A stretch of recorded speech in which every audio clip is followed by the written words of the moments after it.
अक्कलकोटपासून दूर असलेल्या एका कोरड्या गावात नारायण नावाचा एक माणूस राहत होता. वय साधारण 50च्या आसपास. चेहऱ्यावर शांतता होती, पण डोळ्यात खोल वेदना दडलेल्या होत्या. नारायणचं आयुष्य म्हणजे जबाबदाऱ्यांचा डोंगर. वडिलांचं कर्ज, आईची आजारपणाची काळजी, पत्नीचं खचलेलं मन आणि 2 मुलांचं भविष्य.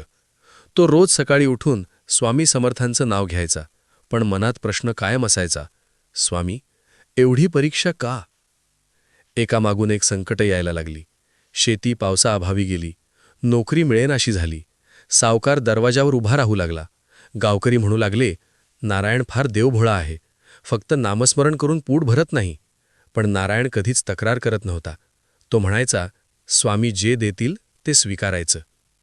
एक रात्री पत्नीने विचारलं, आपण रोज स्वामींचं नाव घेतो, पण आयुष्य सुधारतं का नाही? तो काहीच बोलला नाही, फक्त डोळे मिटून म्हणाला, स्वामी ऐकत असतील.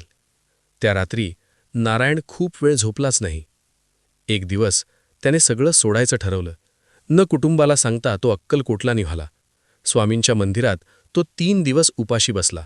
ना मागणी, ना तक्रार, फक्त एक वाक्य, माझी परीक्षा संपवा किंवा मला संपवा.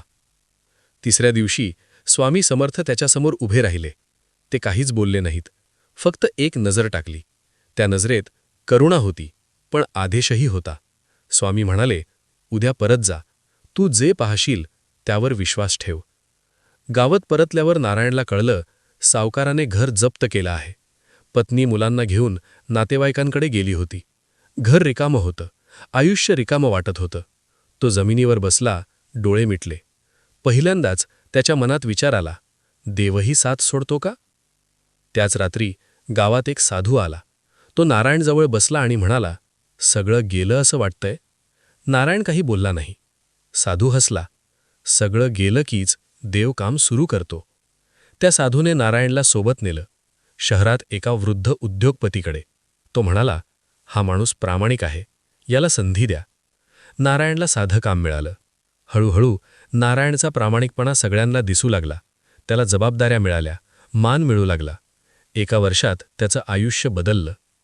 नारायण कर्जमुक्त झाला, घर परत मिळालं, पत्नी मुलं परत आली, पण मन अजूनही स्वामींकडेच होतं. तो पुन्हा अक्कलकोटला गेला. स्वामी म्हणाले, तुला जे हवं होतं ते मी दिलं नाही, तू जे बनू शकतोस ते मी दाखवलं. ही कथा आपल्याला शिकवते, 12 देव उशीर करतो, नकार देत नाही.